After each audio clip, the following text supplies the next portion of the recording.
여러분, 누군가에게 억지로 무언가 일을 떠맡겨 본 적이 있으시죠?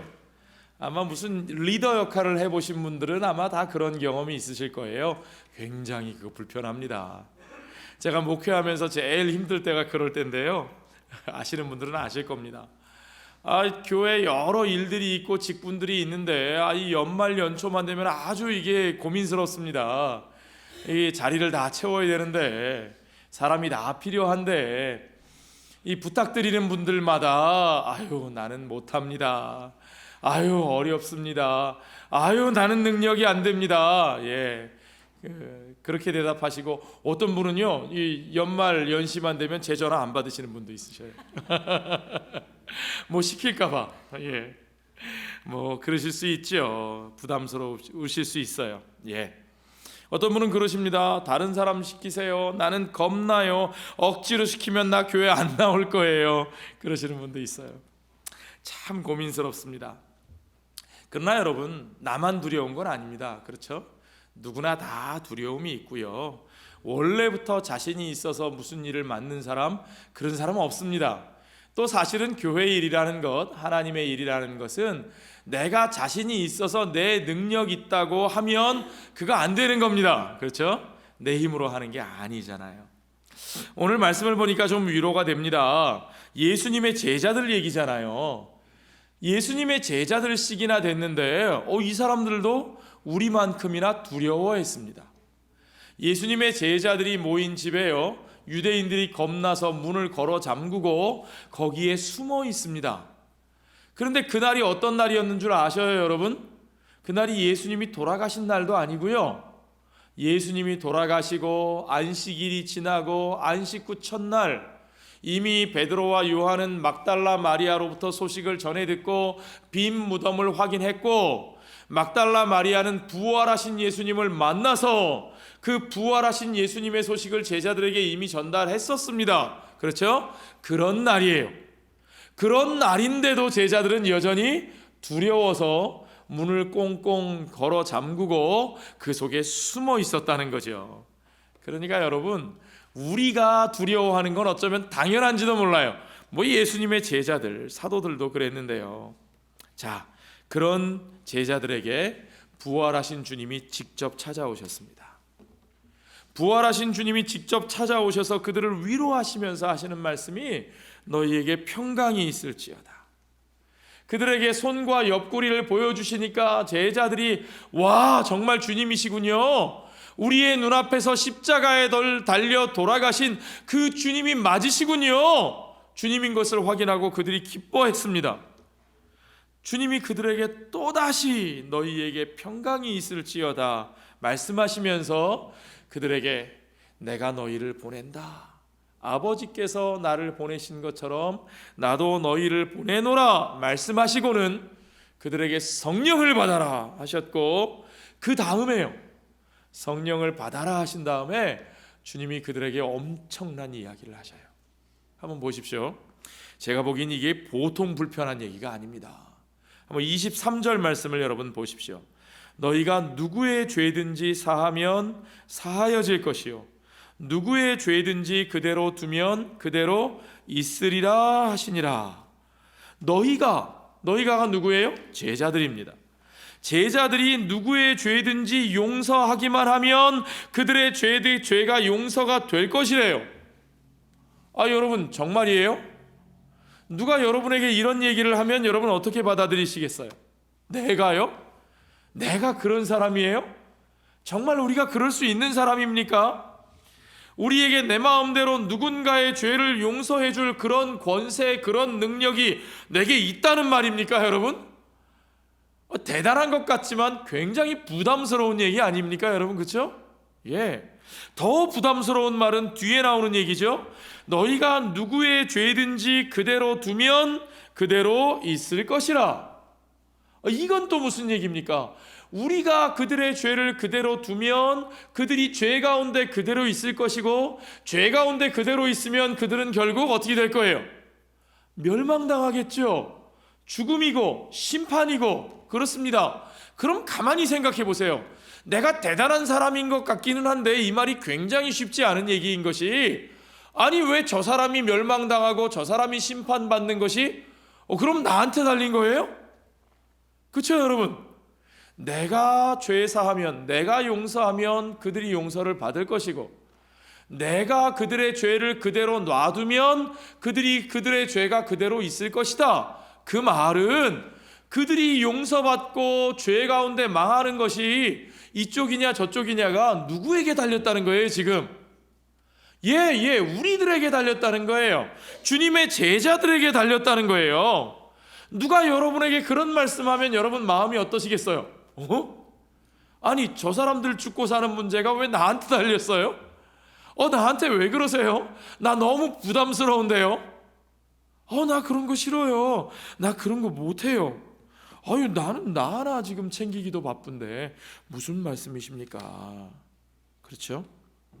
그런데 기가 막힌 건 주님은 정말로 그렇게 제자들이 그런 존재라고, 제자들이 그런 일을 할 것이라고, 제자들이 그렇게 해야만 한다고 그들에게 말씀하고 계셔요. 먼저 제자들에게 그들의 생각을 묻지도 않으셨어요. 야, 너네 이런 좋은 일이 있는데 이렇게 중요한 역할이 있는데 너네 그거 해볼래? 물어보지도 않으셨어요. 그렇죠? 주님은 지금 거의 명령하고 계신 겁니다. 그러니까 제자들은 주님의 명령이니까 그냥 가서 해야 되는 거예요. 어떻게 이런 일이 있을 수 있을까요, 여러분? 주님의 명령이니까 가서 한다고 쳐도 어떻게 그 일이 가능할 수 있을까요? 우리 같은 사람들이, 그 두려워 떨고 문 잠그고 숨어 있던 사람들이 어떻게 그런 일을 할 수 있겠습니까? 자, 우리가 그 말씀을 이해하기 위해서 중요한 게 하나 있는데 바로 그 말씀 앞에 예수님이 뭐라고 말씀하셨는지를 봐야 되는 겁니다. 23절 바로 앞에 22절이 나오는데 22절 마지막에 뭐라고 되어 있습니까? 주님이 뭐라고 말씀하셨어요? 성령을 받으라. 성령을 받으라. 예수님은 지금 성령에 대해서 말씀하십니다. 예수 그리스도의 영, 하나님 아버지의 영이신 그 성령을 주님께서는 그 백성들에게, 그 제자들에게 주시겠다고 요한복음에서 여러 번 말씀하셨어요. 그렇죠? 내가 가고 성령이 오실 것이라. 성령이 오는 것이 너희에게 오히려 유익한 것이라. 그 성령이 오시면 너희에게 내가 한 말들을 다 생각나게 하실 것이라. 성령에 대해서 여러 번 요한복음에서 말씀하셨습니다. 이제 드디어 그때가 온 겁니다. 주님이 그들에게 성령을 주신다 말씀하셨습니다. 성령을 받으라 말씀하십니다. 그러면 그 성령을 주시는 목적이 뭐예요 도대체? 성령이 우리에게 임하시는 목적이 뭡니까 여러분? 하늘에서 불덩어리가 떨어지고 막 신기한 경험을 해서 그것 때문에 내가 아주 영적으로 대단한 수준에 있는 사람인 것처럼 무언가 신비로운 체험을 자랑하게 하시려고 주시는 거예요? 아니죠. 성령은 우리의 무슨 신비한 경험을 위해서 주시는 거 아닙니다. 그럼 뭡니까? 성령 받은 사람들 모아놓고 성령 안 받은 사람과 비교해서 그 사람들을 대단하다고 칭찬하고 거룩한 사람들이라고 높여 세우고 모아놓고 함께 인증샷이라도 찍으려고 그러는 거예요? 요즘은 사람들 모이면 인증샷 찍죠? 어디 먹으러 가도 꼭 음식 놓고 인증샷 찍어서 이렇게 올리는 분들도 있죠. 나는 성령 받은 사람이고 너희들은 그렇지 않으니까 우리가 대단한 사람들이야. 그거 확인하게 하시려고 성령 주시는 겁니까? 아니요, 그렇지 않습니다. 주님께서 성령을 받으라 말씀하신 이유가 오늘 우리가 읽은 본문에 분명하게 들어있습니다. 주님은 그들을 세상 가운데로 보내신다고 말씀하셨어요. 아버지께서 나를 이 세상에 보내신 것처럼 나도 너희를 세상에 보내노라 말씀하시는 겁니다. 예수님께서 이 땅에 오셔서 아버지께서 그 백성과의 관계에서 그들을 구원하기 위해서 하셨던 그 모든 일들, 주님께서 그 모든 일들을 다 이루셨는데 이제 부활하신 주님께서는 우리를 또한 세상 가운데 보내셔서 우리가 주님의 그 일을 우리가 감당할 수 있게 하시기 위해서 우리에게 성령을 주신다는 거죠. 주님이 이루신 그 일을 우리가 이 땅에서 감당하기 위하여, 맡아 행하기 위하여 주께서 성령을 주시는 겁니다. 주의 성령은 예수 그리스도의 그 역사를 위해서 우리에게 주어진 겁니다. 그 구원의 역사를 우리가 감당하기 위해서 그리스도의 영이신 성령이 우리 가운데 임하신 거죠. 자, 오늘 본문의 21절에 주님이 분명히 그렇게 말씀하셨어요. 예수께서 또 이르시되 너희에게 평강이 있을지어다. 아버지께서 나를 보내신 것 같이 나도 너희를 보내노라. 이게 핵심이에요. 주님이 우리를 보내시기 위해서 성령을 주신 겁니다. 우리를 보내시면서 성령을 주신 겁니다. 자, 여러분, 예수님의 이 땅에 오셨던 모습을 생각해 보십시오. 물론 성자 예수님은 하나님이시기 때문에 그분은 원래 시간과 공간의 제약을 받지 않으시는 분이십니다. 그런데 그 하나님께서 스스로를 제한하셔서 낮아지셔서 이 세상 속으로, 시간과 공간 속으로 오셨어요. 2000여 년 전에 그 갈릴리와 그 예루살렘, 그 사마리아, 그 팔레스타인 지역에, 그 땅에, 그 시대의 사람들 가운데로 오셔서 그들 가운데 복음을 전하시고, 그들 가운데 치유의 역사를 행하시고, 그들 가운데 십자가의 그 구원의 은혜를 이루셨습니다. 자, 그런데 이제 주님이 그 은혜를 나누기를 원하십니다. 그 특정한 시간과 그 특정한 공간 속에 이루어 주신 그 은혜를 주님은 영원이라는 시간으로 온 열방 가운데로 그 은혜 앞에 나오는 모든 자들을 위하여 그 은혜의 선물을 그들에게 나누어 주기를 원하십니다. 어떻게 해야 할까요? 주님은 바로 그 일을 위하여 그의 말씀을 전해들은 그 모든 제자들에게 성령을 부어주시고, 그 성령과 함께하는 그 제자들이 세상 끝날까지, 그리고 땅 끝까지 그 말씀을 들고 나아감으로 말미암아 그것을 통해서 시간과 공간 속에 오셔서 이루신 주님의 그 놀라운 은혜의 역사를 시간과 공간을 뛰어넘어 온 시대에 오고 오는 시대에 걸쳐서 온 세상 가운데 하나님께서 구원하시기로 작정하신 그 모든 자들에게 그 복음의 은혜를 모두 나누어 주기를 원하신다는 거죠. 바로 우리를 그 일에 쓰십니다. 마치 사마리아 우물가의 그 수가성의 그 여인에게 예수님 말씀하셨던 것처럼 구원은 유대인으로부터 나오지만, 그러나 유대인들에게만 머물지 않고 유대인들만 독점하는 것이 아니고 온 유대와 사마리아와 땅끝까지 이르러 그 복음 들고 가는 주의 제자들을 통하여 그 복음의 역사가 온 세상에 펼쳐지는 것을 주님은 분명하게 바라보고 계신 겁니다. 주님은 그 역할을 우리에게 맡기셨어요. 우리에게. 하나님과 이스라엘의 그 긴 이야기, 하나님께서 아브라함을 부르시고 그들 가운데 언약을 세우시고 그들을 그 애굽의 압제에서 건져내시며 그들을 하나님의 나라로, 그 은혜의 나라로 세우셨지만 그들이 범죄하고 배신하고 반역하여 그 나라로부터 멀어졌을지라도, 그들이 그 하나님의 징계와 채찍 아래 있었을지라도 하나님이 그들을 버리지 아니하시고 만군의 여호와의 열심으로 그들을 구원하사 그들의 반역이 가장 극심하고 세상의 어둠이 가장 짙었을 때에 하나님의 사랑의 그 은혜의 열심도 가장 찬란하게 빛남으로 말미암아 그 두 가지가 충돌된 곳, 바로 그 십자가에서 우리 주 예수 그리스도의 그 은혜의 역사가 절정에 이르러 온전히 성취된 것을 여러분 믿으시기 바랍니다. 그렇게 주님이 이루셨어요. 우리는 주님이 이루신 그 구원을 가지고 세상 가운데로 나아가는 겁니다. 여러분, 주님의 역사는 주님이 성취하십니다. 주님은 성취하신 분이에요. 그러면 우리가 하는 일은 뭡니까?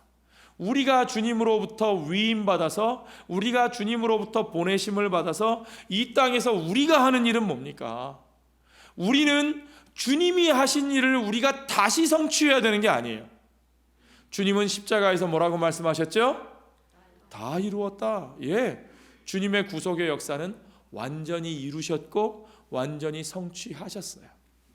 주님은 이 땅에 하나님의 나라가 도래했다, 회개하라, 천국이 가까웠느니라 선포하시면서 이 땅에서의 사역을 시작하셨고, 그리고 다 이루었다고 선포하심으로 이 땅에서 하나님의 나라가 이미 이루어졌다고 확인하셨어요.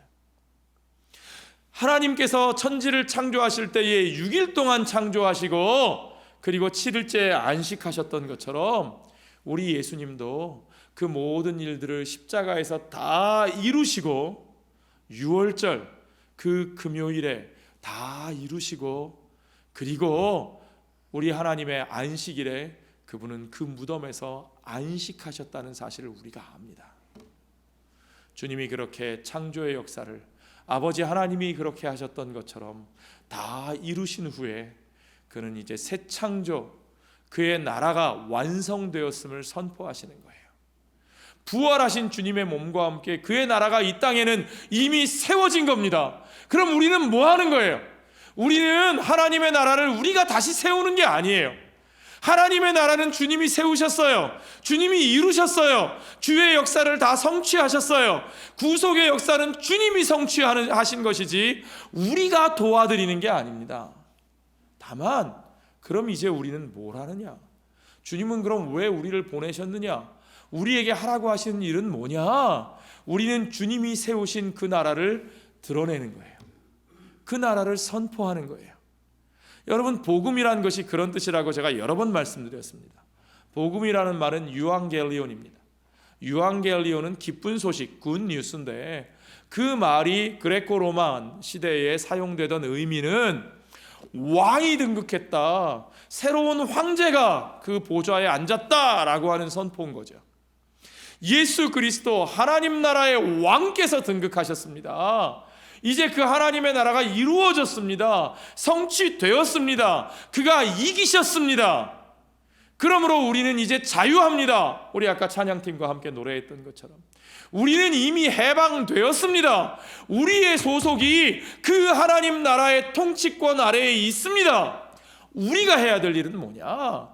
우리가 그 나라를 만들고 세우기 위해서 우리가 피 흘리고 우리가 십자가 지는 것이 아니라, 여러분, 우리가 주님처럼 주님이 행하신 일을 하고 고난을 당하고 십자가에 죽고 그래서 우리의 피 때문에 다른 사람들이 구원받고 그런 게 아니에요.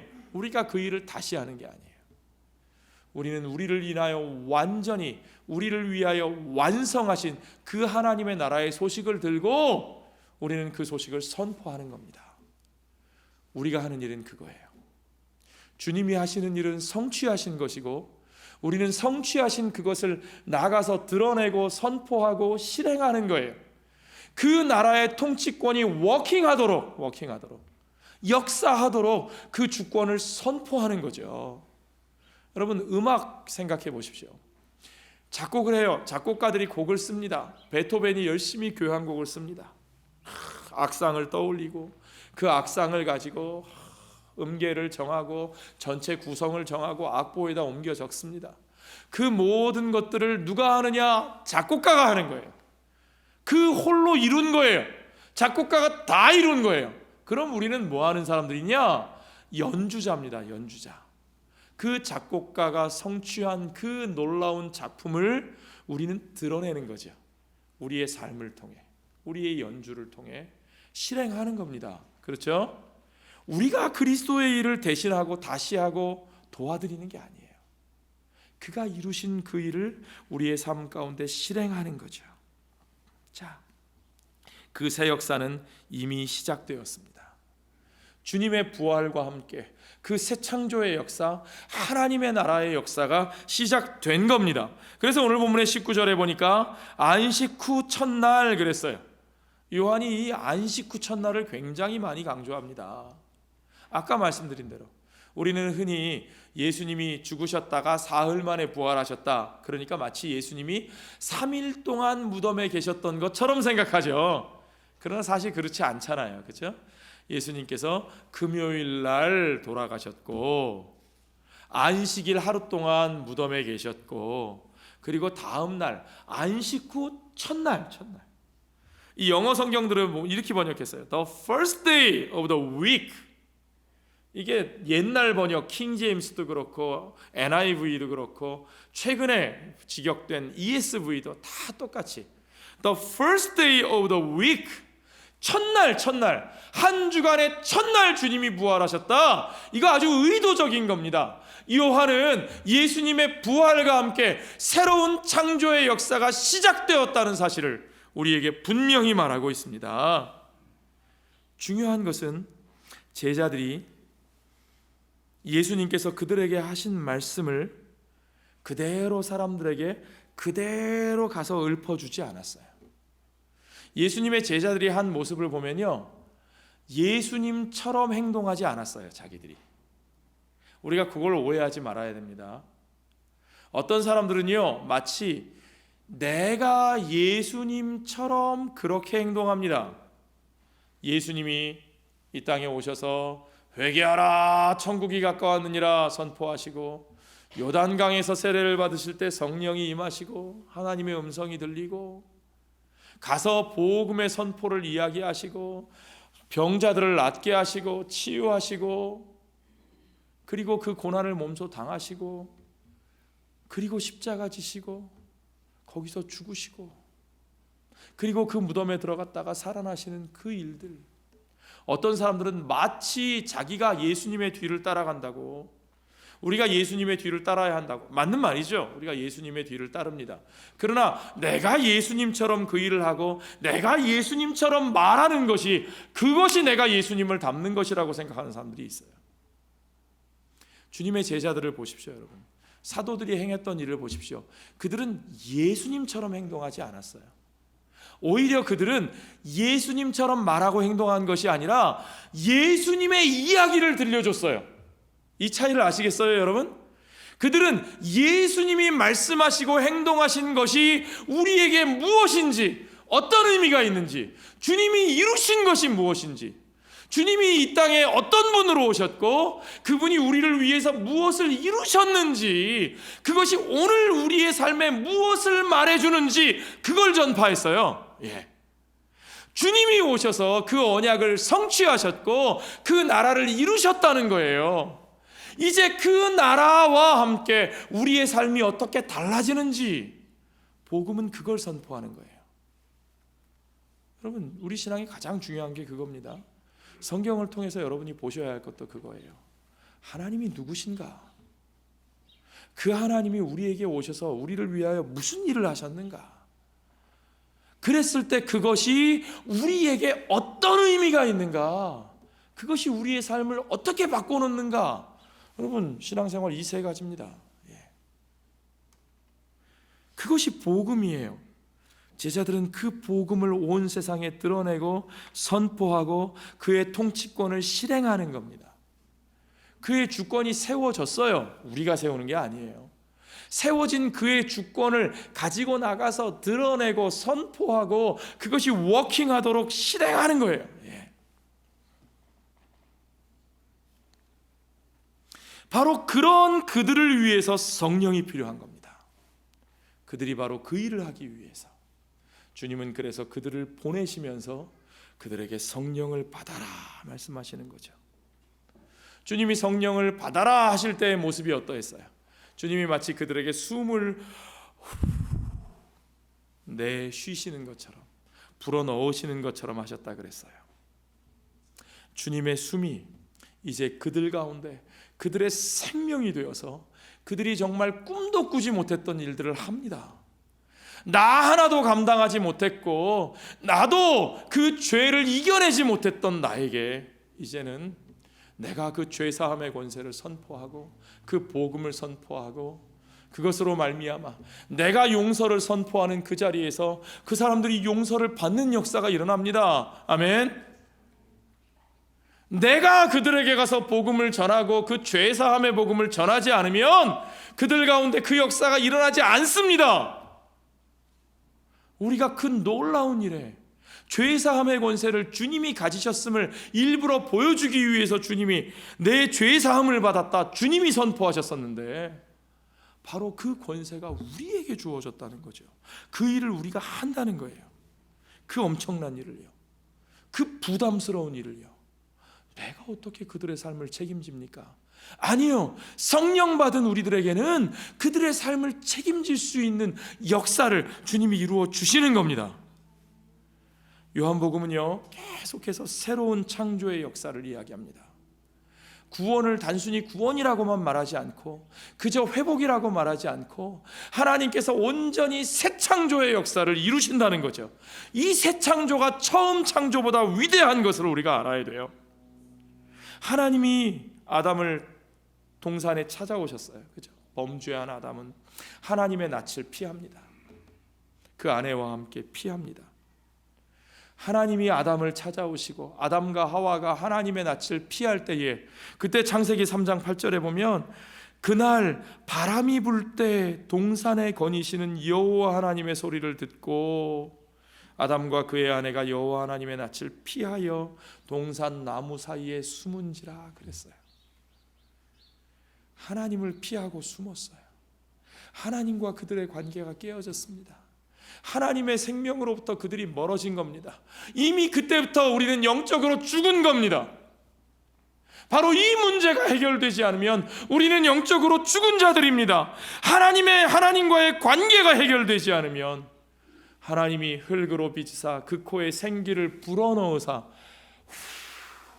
그 숨을 불어넣으사 살아있는 영적 존재가 되게 하셨던 우리들이 그 하나님과의 관계가 깨어짐으로 그 하나님의 숨을 잃어버리고 그 호흡을 잃어버리고 우리가 영적으로 죽은 거죠. 이제 새 창조의 첫날, 또 다른 바람이 이제 제자들이 숨어있던 그 방을 휩쓸고 지나갑니다. 히브리 말로 바람을 뜻하는 단어가 루아흐인데요, 히브리 말에는 바람, 숨, 그리고 영이라는 세 단어가 사실은 똑같은 단어로 사용돼요. 다 루아흐예요. 재미있는 것은 헬라어도 마찬가지입니다. 신약 성경이 쓰여진 그리스어도 바람, 숨, 영, 이 세 가지를 똑같이 한 단어로 표현해요. 그게 바로 푸뉴마예요.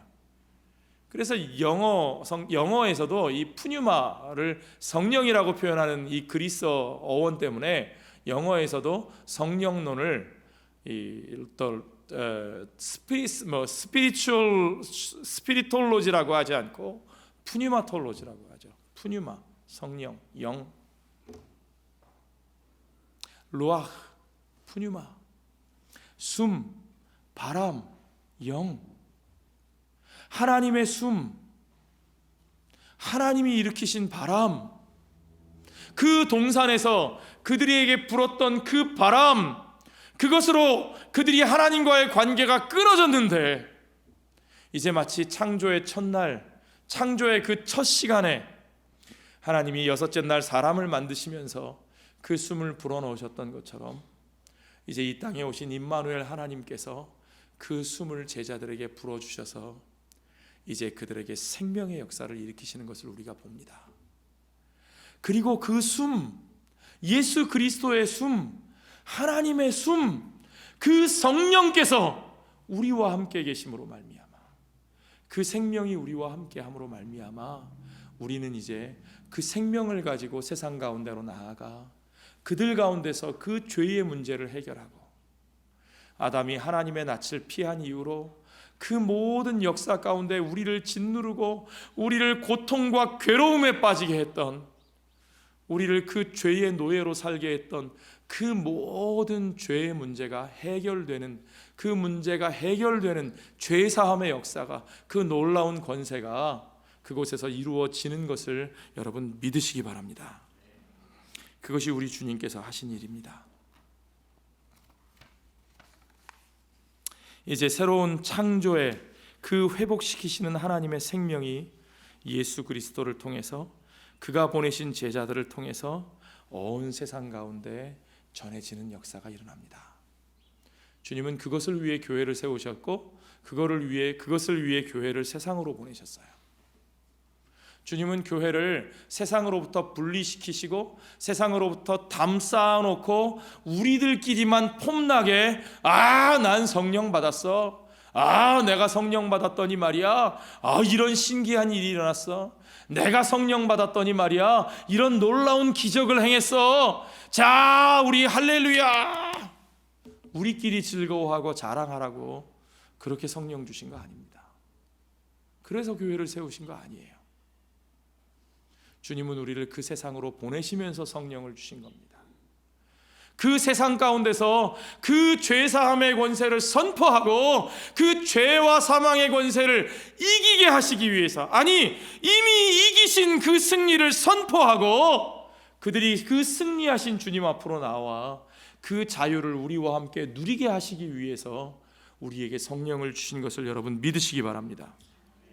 그러니까 주님은 우리에게 세상으로 가는 것을 두려워하지 말라고 말씀하셔요. 제자들이 문 꼭 쳐닫고 세상 사람들로부터 숨어서 그러고 있는데 주님이 가셔서 처음 하신 말씀이 뭐라고요? 평강이 너희에게 있을지어다. 에이레네 휘민, 에이레네라는 말을 써요. 평강이 너희 가운데 있을지어다. Peace be with you. 너희가 그들을 두려워하지 말라는 겁니다. 세상을 두려워하지 말라는 겁니다. 세상으로부터 숨어 있지 말라는 거예요. 주님이 우리를 세상으로 보내시는데 세상으로 가면 우리에게 위험이 있고 우리에게 핍박이 올 것이고 우리에게 여러 고통스러운 장면들이 닥쳐오겠지만 그러나 평강이 너희에게 있을지어다. 성령을 우리에게 부어주시면서 그 성령과 함께하는 너희에게는 평강이 있을지어다. 여러분, 성령은 우리 가운데 그 평강을 주시고 우리는 그 평강을 누리며 세상 가운데로 나아가는 주의 보내심을 받은 자들인 것을 여러분 믿으시기 바랍니다.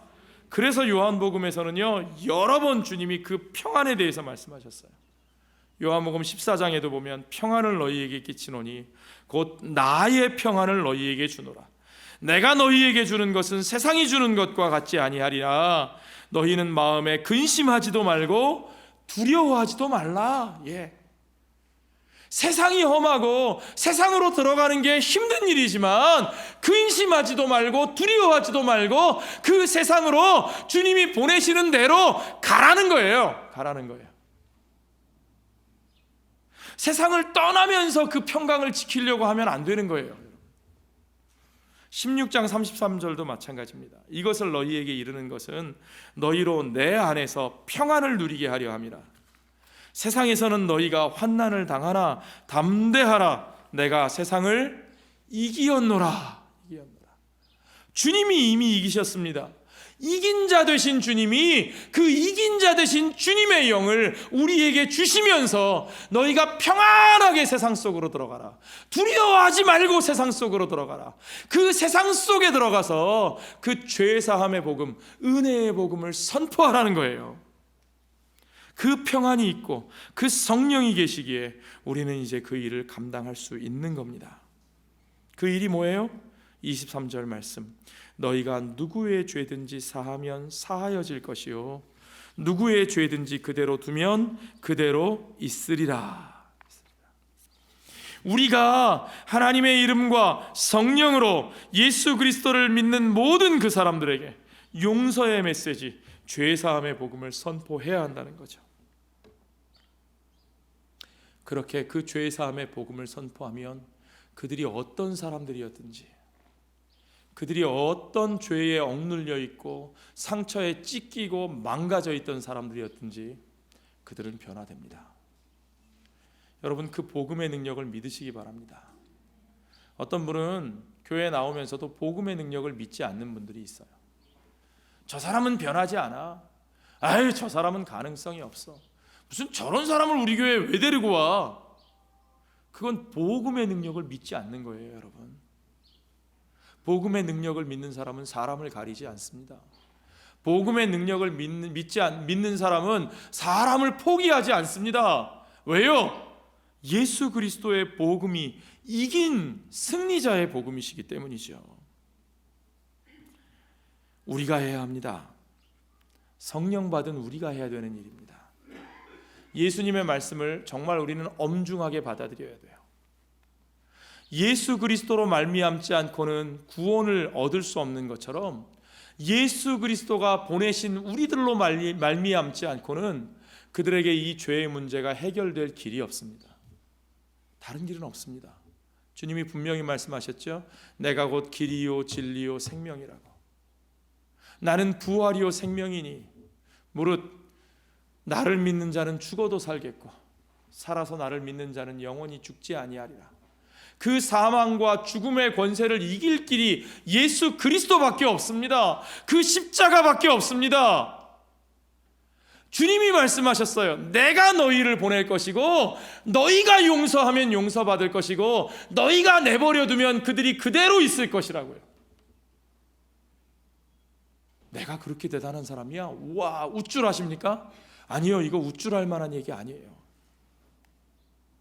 엄중한 얘기입니다. 우리가 그 용서의 복음을 선포하고 보여주어야 그들이 구원을 받습니다. 다른 길 없어요. 우리가 그들을 버려두면 다른 데서 구원받을 수 있는 길은 없습니다. 아이고, 이거 말고도 어디서 다른 데서 구원 받겠지. 나름대로 잘 살다 보면 저 사람도 구원 받겠지. 여러분이 믿으시는 복음이 그런 겁니까? 아니요. 성경이 말씀하시는 복음은 그런 복음 아니에요. 그러므로 여러분, 우리가 그들에게 용서를 선포해야 합니다. 우리가 그들에게 용서의 복음을 보여주어야 합니다. 복음은 말로만 선포하는 거 아니에요. 우리가 그 용서받은 사람인 것을, 그 용서받은 자로 사는 것을 그들에게 보여주는 게 복음이죠. 아멘. 우리가 용서받은 자답지 않게 우리가 용서하지 못하고 그 용서를 드러내지 못하는데 그들이 어떻게 그 용서의 복음을 알겠어요?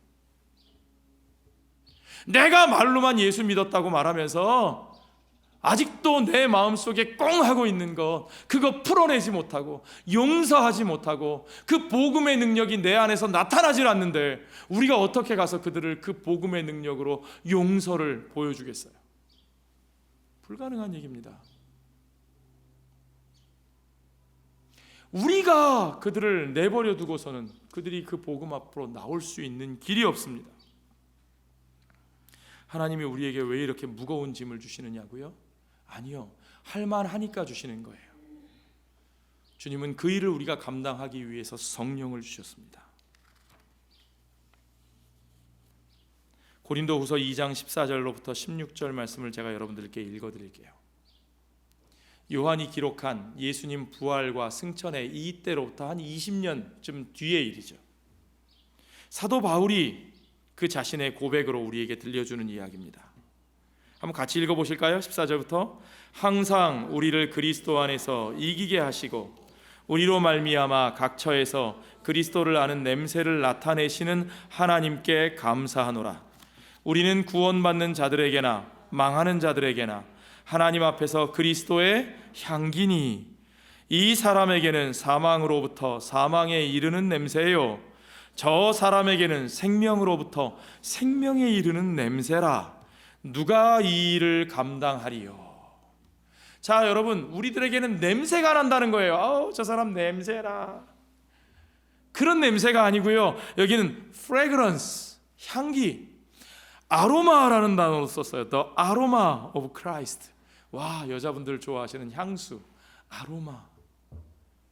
풍성한 향이 나는 그 향수, 숨겨둘 수 없는 그 향수, 우리들이 바로 그 향기고 그 냄새입니다. 그 냄새로 우리를 그들에게 보내셨습니다. 그들의 생명이 우리에게 달렸습니다. 그 냄새가, 그리스도를 아는 냄새가 우리의 삶에서 그들에게 드러나야 합니다. 전해져야 합니다. 오늘 저와 여러분의 삶에서는 어떤 냄새가 납니까? 그리스도를 아는 사람다운 냄새가 납니까?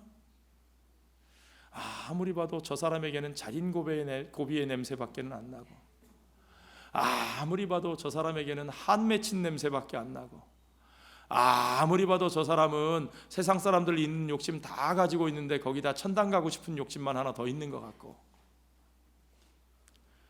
그리스도의 향기가 안 나는 거죠. 예수 믿는 냄새가 안 나는 거죠. 성령 받은 사람에게서는 그리스도의 향기가 납니다. 예수 믿는 냄새가 납니다. 그것이 그들에게 전해집니다. 여러분, 그것이 그들에게 전해지는 걸 두려워하지 마세요. 어떤 분들은 그거 티날까 봐 걱정하시죠. 혹시 내가 예수 믿는 거 알면 어떡하지? 두려워하지 마십시오. 여러분, 우리가 하는 일은 바로 그거예요. 드러내는 거예요. 감추지 않고 드러내는 거예요. 그 냄새를 보여주는 거예요. 선포하는 겁니다.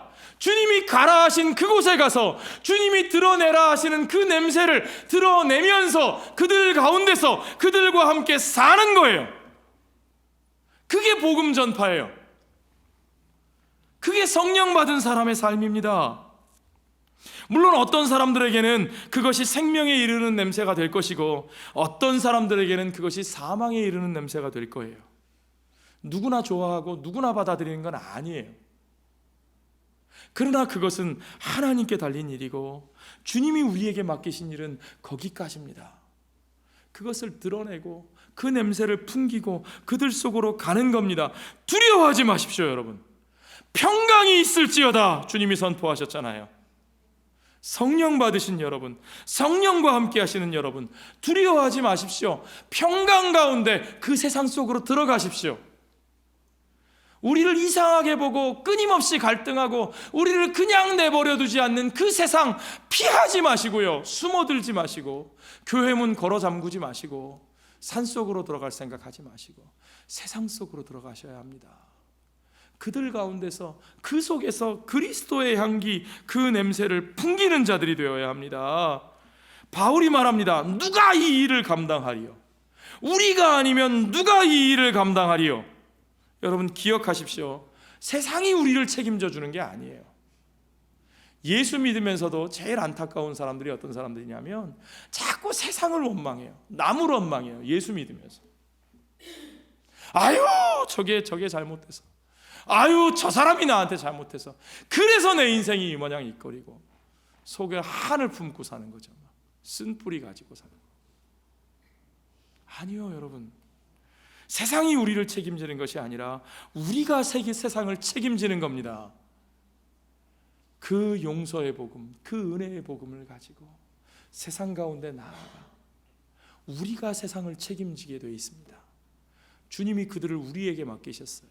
주님이 세상을 우리 손에 맡기셨어요. 세상을 원망하지 말고 세상을 두려워하지 말고 세상을 핑계하지 말고 여러분, 그 성령 받은 자로 주님이 주시는 그 평강으로 그 세상 속으로 나아가 그 향기를 드러내는, 주님이 이 땅에서 행하신 그 일을 주님이 우리에게 보내신 그대로 그 나라를 드러내고 선포하며 그 나라의 주권이 이루어지기 위하여 이 속에서 살아가는 저와 여러분, 우리들의 교회 공동체가 되시기를 주의 이름으로 축원합니다. 기도하겠습니다. 아버지 하나님, 감사합니다. 부활하신 주님이 우리 가운데 오셔서 참으로 아버지께서 그를 세상 가운데 보내신 것처럼 우리를 세상 가운데로 보내신 것을 우리가 깨닫습니다. 주여 아버지 하나님, 주님이 우리를 세상 가운데로 보내실 때 그저 우리를 맨몸으로 보내지 아니하시고 우리 혼자 고아와 같이, 과부와 같이, 나그네와 같이 보내지 아니하시고 오직 그 성령을 우리에게 부어주시고 오직 평강 가운데 이긴 자 되신 주님과 함께 주님의 나라를 선포하는 자로 우리를 쓰시는 줄 믿사오니 주여, 우리가 담대히 그 세상으로 들어가는 자들 되게 하여 주시옵소서. 세상을 피하지 않게 하여 주시고 그 용서의 복음을 기다리고 있는 그들을 우리가 외면하여 그들이 그 죄악 가운데서 그렇게 허무에 굴복하며 그렇게 멸망당하는 일이 없게 하여 주시고 우리가 오직 우리가 세상에 대한 책임을 가지고 주님이 보내신 그곳으로 들어가 그들에게 그 은혜의 복음을 선포하며 그들과 함께 살아내는 우리들, 주의 백성들, 주의 교회가 되게 하여 주시옵소서. 모든 것을 주께 감사드리며 예수님 거룩하신 이름 받들어 기도하옵나이다.